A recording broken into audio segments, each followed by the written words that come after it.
Hi everyone, welcome to the final audio lecture for English 484W. I'm going to try to keep this as brief as possible because I know you guys are probably at work on your essays. But I did want to do a kind of final lecture just summarizing as best as I can in the shortest period of time as I can some of the course themes by looking one final time at private citizens. So it's always interesting to me when I'm reading a book and it kind of lines up with things that are going on in real life. And I'm obviously teaching this course at a distance. There's a section in Private Citizens called Distance Learning.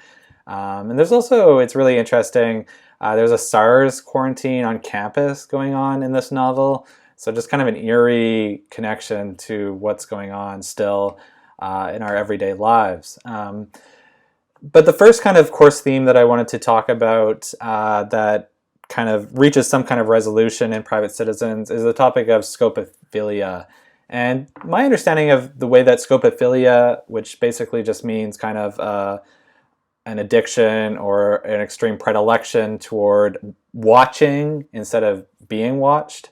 And I'll admit that my understanding of scopophilia as it's functioning in this course was really enhanced by the short essay of Paige, or maybe that was her longer essay, sorry, looking at the topic of scopophilia in You. So there's a scopophilic character in Private Citizens, which is Will, and Will very much kind of likes watching women. And the easiest way to watch women for Will, and probably for a lot of men today, is pornography. And Will has amassed this kind of massive collection of pornography on his computer. I think it's hours upon hours of scenes. So there is this kind of watching of women that the internet kind of enables. And I mean, we see that obviously in You as well. Joe, I would say, is a scopophilic character, meaning he's kind of addicted to watching. And it's interesting how that kind of predilection toward watching, it matches up with also a preference for being invisible. So Joe doesn't have any social media accounts. He likes watching. He doesn't like being watched. And I mean, I would say that it's very kind of similar to the character of Will. Will eventually gets kind of placed on this kind of Internet 2.0 reality TV show where he is being watched, and that leads to just the total disintegration of his character. He's much better at being, if you can call it, much better at being a watcher than being watched. And though I'm trying to fit this into kind of a gender dynamic that I think that men or the masculine orientates itself toward watching women, especially on the internet, whereas the feminine kind of orientates itself toward perhaps being watched, like Beck in You. She kind of does enjoy, or at least from Joe's kind of representation of her, she does like being on display, as he puts it. I think there is that gender dynamic, but also it's not completely rigid. So looking back at some of the course texts, the Mary South short story, that character kind of did enjoy kind of watching her rapist, or following him, stalking him. And again, the internet kind of enhances these scopophilic tendencies that are perhaps part of human nature, that we enjoy watching people, we enjoy observing them. And it puts us in a place of control that kind of, if we're feeling our lives are out of control, we can kind of feel that momentary sense of control of watching a person and them not knowing that they're being watched, which is something that is much harder to do in real life. If you're stalking someone, they could see you. But on the internet, when you're watching another person or just looking at their social media profile, there isn't that possibility for the other person to kind of look back and return your gaze, which can be a kind of a confrontation that leads to some kind of character development or something. And obviously Will kind of, again, this is spoilers, which I think is acceptable because we're at the end of the course now. Hopefully you've gotten to the end of Private Citizens. And there's the dramatic irony of sorts of Will kind of getting his eyes plucked out, which is kind of like an Oedipal. If you know the myth of Oedipus Rex, that ends in him kind of pulling out his eyes because he's seen too much. Again, and this is kind of a millennial version of Oedipus Rex. Will doesn't pull out his eyes. They get taken out by a botched kind of medical operation, so there isn't that kind of dramatic resolution to things that you would get in kind of a Greek tragedy. But it is a little bit of a dramatic irony that this watcher gets his eyes taken out. And perhaps there is, even though we kind of talked in the Discord about the lack of a narrator, perhaps the narrator is kind of intruding into the text by enacting this dramatic irony and sending some kind of message that our kind of watching habits on the internet, there are consequences to that, even if they aren't as kind of excessive as what happens to Will. Sticking with the character of Will for just a little bit, and again, kind of comparing it to You. So You opens with the critique of Joe, of the lack of kind of interpersonal exchange at the bookstore, that people can just get their products online now, they can get their books online, and they don't have to deal with another person. And Will kind of takes us to the maximum. And this is probably something that's happening for a lot of us during quarantine right now, the lack of any kind of human interaction. So Will gets all these packages delivered to his house from Amazon. He can kind of hole up in the fortress of his apartment. He can do all his work online. He never really interacts with another person except for Vanya. And there is a certain unhealthiness to that, I think, that not having this kind of interpersonal interaction. And the internet definitely kind of facilitates this. It enables him to kind of going to the kind of the opening quote of the novel from Touchstone in the Shakespeare play As You Like It. In respect that it is solitary, I like it very well, but in respect that it is private, is a very vile life.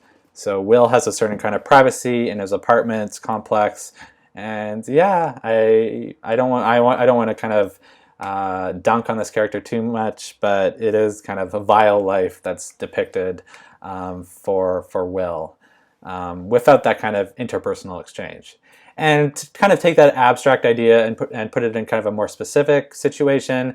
I mean, we're doing this course, distance learning, whatever it is, and perhaps I kind of do want to talk about this in the Zoom tomorrow. But what exactly is lost in having delivered this course online instead of in person, and having that kind of interpersonal exchange, which I think can be productive. So just a small example, I've been recording the YouTube lectures, and I'm recording the audio lecture right now. Mostly and you guys have been recording your YouTube presentations. And mostly we've just been talking to a screen. Although I guess the last presentation by Paige and Justin was kind of interpersonal a little bit, and I thought it was really good to have that kind of interpersonal dialogue about the text instead of just talking to a screen. But they were still kind of talking to a screen, even if there was the picture of the other person on there. Definitely this kind of course does kind of mimic the life of Will to a certain degree, that we are just in our apartments or our houses or our parents' houses or wherever, all talking to a screen and all typing on a screen. And there's probably something, I think, lost there. Not to kind of take Joe's side too much, but there is something lost in not having that interpersonal exchange.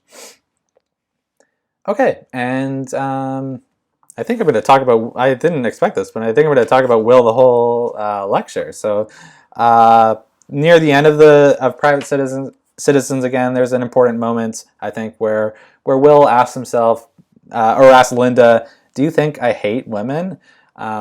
Which, yeah, it's kind of speaking to I think, a theme of misogyny that we open the course with in Cat Person with Robert, where he ends that text by calling, oh God, the woman in Cat Person, what's her name? She has this fancy name.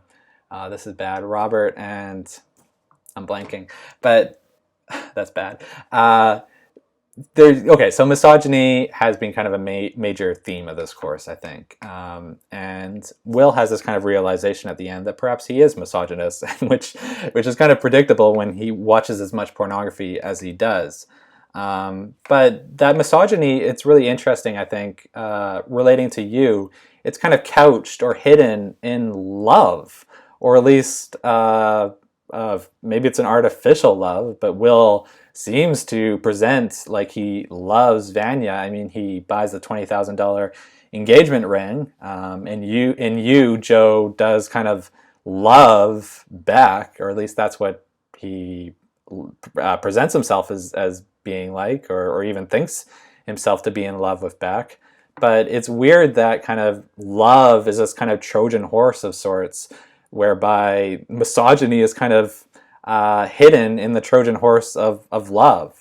Yeah, there is this kind of, going back to, I talked about in an earlier lecture, Freud's idea of ambivalence, of how love and hate kind of go together.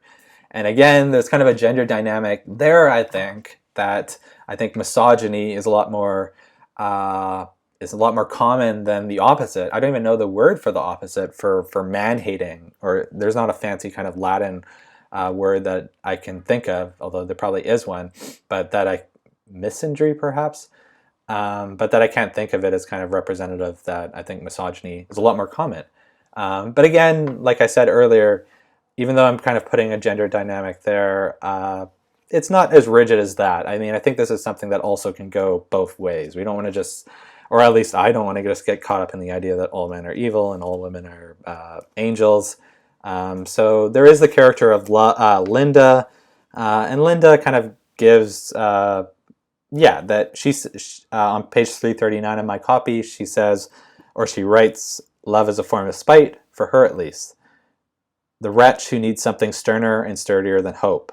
All the cliches come clear, you fall in love because it's a trap. The line between love and hate is thin because spite governs both. It comes when you're not looking for it because no sane person seeks it in the morass of shit where it dwells. Purely a fabrication maintained by each's desire to believe, each's willingness to give in. And when the need for delusion outweighs the need for truth, it gets real. So, just going on. Until Henrik, comes back to her under circumstances that feel like fate, are technically a coincidence, but add up to something intermediate, plot, providence, an ordered network of consequences. What's wrong with calling it a poor kind of love? So Henrik and Linda do sort of get back together, and I think people probably have different perspectives on them getting back together, whether it is love or it's something toxic. But yeah, Linda does say that love will kind of always be mixed with hate. That the person who has kind of a great effect on you, emotional effect, you can come to despise that they have such a strong kind of hold on you, especially if you are incredibly narcissistic. You're like, I just want to be self-concerned. I want to write my own life narrative, but this person is kind of screwing it up. So you could love them, but there's also perhaps a kind of hatred that this person has such a powerful hold on you. So Vanya kind of backs this up. She has a kind of a very pessimistic view of love as well. She says love is literally a drug. Feelings are totally artificial. When we touch, our brains release oxytocin and we bond. So yeah, a very kind of pessimistic view of love. And kind of very scientific. And I'll get into this a little bit later, I think, in this lecture, but I do want to kind of push back on that kind of scientific definition of love, and where we can kind of look to literary texts instead for our understanding of love. But just to look at Vanya and Will's relationship shortly, I think there's another kind of course theme that's kind of reaches some kind of resolution here. So Vanya sends the text to Will when they're having major relationship difficulties. BB, come over tonight. We'll discuss your future on the show. So the show there kind of means the reality TV show of sorts that she's live streamed, that she's kind of set up. But it also, the relationship is kind of a show. And that show element, going back to you, when they go on the fancy date and Beck wants to take a photo for Facebook, a lot of relationships today, especially with the internet, are kind of a bit of a show. I mean, I used this example earlier in the semester, but I want to use it again because I think it's pertinent. about, I saw a couple, they posted a beautiful fancy dinner anniversary date, and later I was talking to that person, I was like, that looked like a nice date that you guys went on. And he's like, oh, we just had a horrible argument that night. So you get to see this kind of screen of love, of romance on Instagram, of perfection, perfect relationships, but behind that, there are all the kind of messinesses of human relationships that you don't get to see as much. People don't take an Instagram when they're having an argument. And then Will kind of says to Vanya, has there ever actually been any actual love? Like, really? No, just a bunch of organizing. So again, very pessimistic views of love. But getting back to what Vanya said about love being kind of literally a drug, to some degree that's true. And getting off these two, Will and Vanya, oh my god, I think, yeah, Paige and Justin described them as the most toxic relationship ever. Corey kind of gets that. She does kind of the drug of love when she's going on that date with Henrik. So a half hour late for dinner, she vaulted off her bike to meet Henrik, who was leaning against the restaurant's facade in a white fleece, and they hugged over her saddle.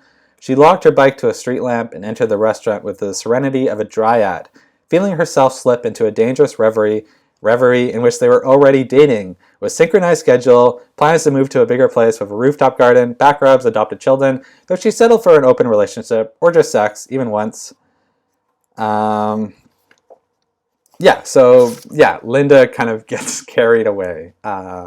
Before she even talks to Henrik, she has this kind of whole reverie that's forming in her head about like them having kids almost. And it's kind of interesting how much we kind of need love, that kind of basic kind of need that Corey is expressing there for some kind of connection or intense connection to another person, even if it's just sex. So even though we're kind of very these quotes that I read were kind of very pessimistic about love, that's kind of balanced with just our pure kind of need for love at times. And preceding that, I think this is again kind of a course theme of gender. So Corey, she says that tonight she would perform a burlesque of gender. So when we're kind of getting into those kind of romantic situations, gender or gender performance plays a major part, and that's kind of interesting to me, that we kind of have to do these, or at least Corey kind of does this kind of exaggerated feminine version of herself in order to participate in this romantic date. So when we do kind of talk or at least engage in kind of romantic situations, there is this kind of gender performativity that goes with it. And I do think that's been kind of a running theme of this course, of how romance or love today is kind of so dependent still on gender performativity. So, and that kind of reaches its apotheosis or climax in the character of Vanya. So Vanya, the best kind of description of Vanya that I can have is, Will does the kind of deep fake of her, of a sex tape with her, but Vanya is also kind of, even before that, I don't want to slam this character too much, but she is kind of like a deep fake already in the flesh.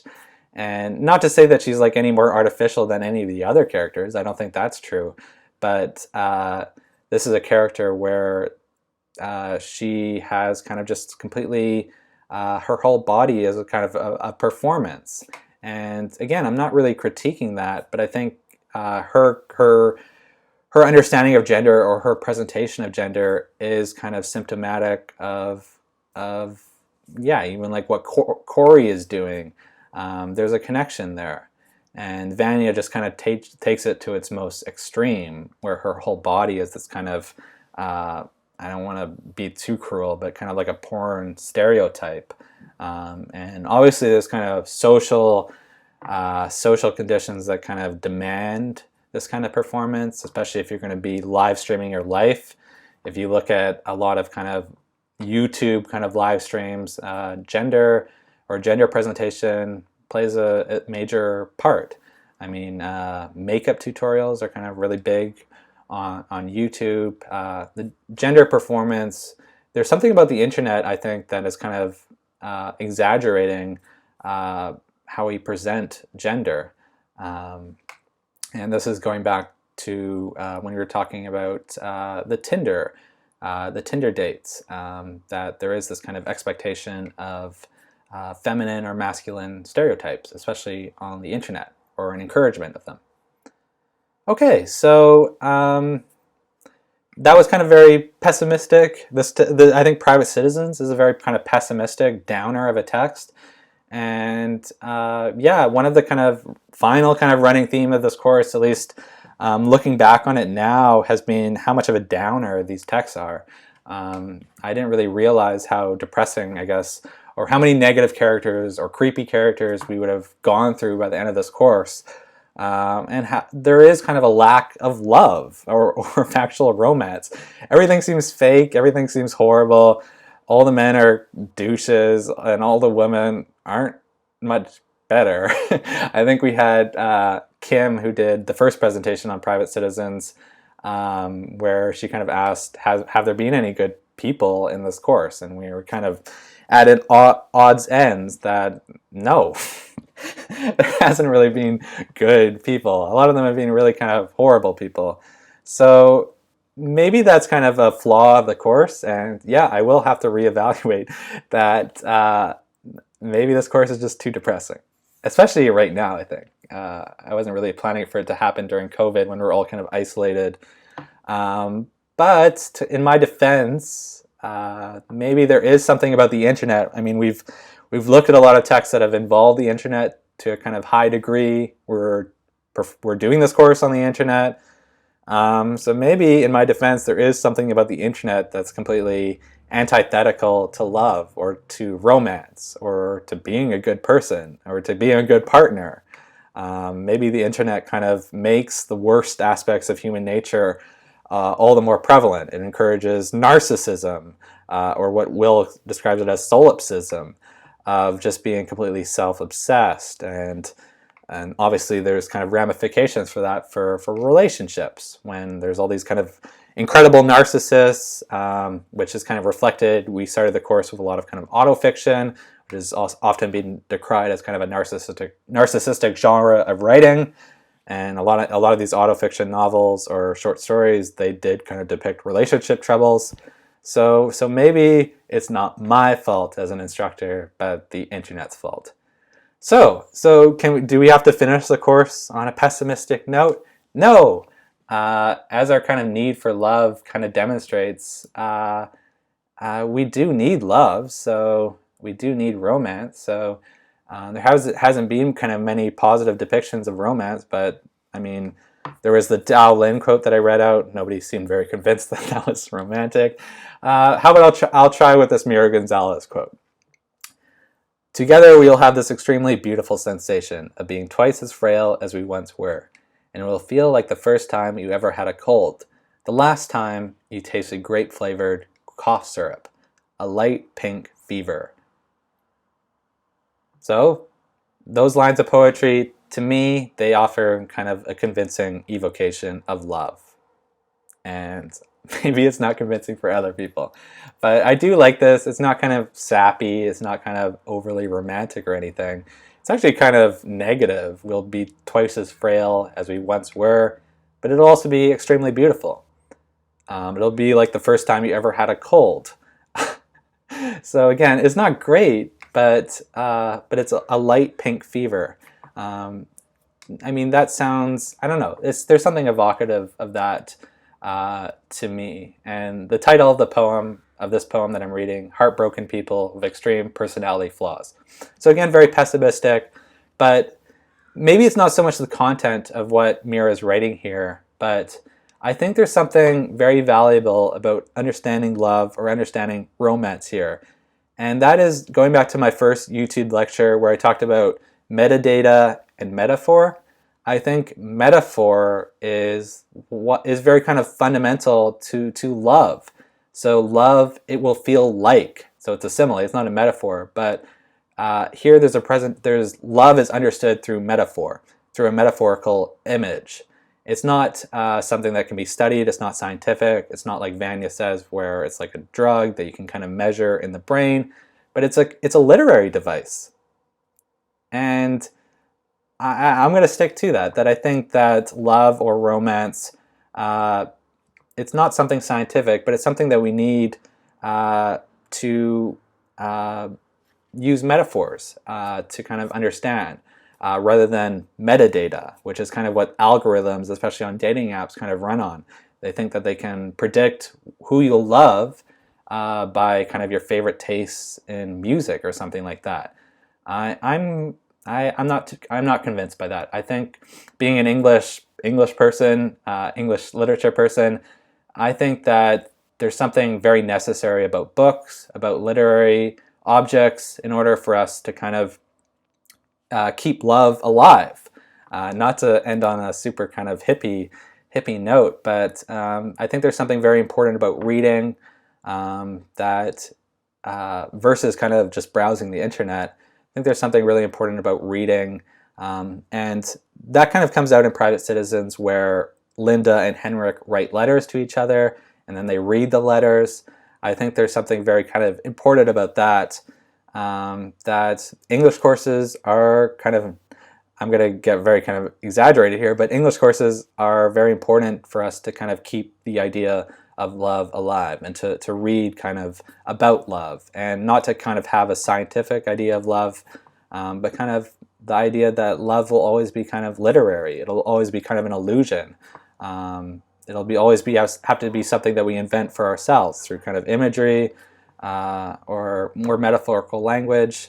So yeah, and even just going back to the kind of the start of the course, like cat person. So I talked about in the first week flirting. So flirting, the etymology of that term comes from dropping flowers on the ground. So it's a kind of a metaphorical practice compared to all the men who are Googling how to flirt and expecting the internet to kind of answer for them how to flirt or how to fall in love. It has to be, I think, a metaphorical image. And for metaphors, the best way to find metaphors, like those lines of poetry from Mira's book, is to read. So on that note, I'll see you guys in the Zoom tomorrow. I'm really looking forward to it.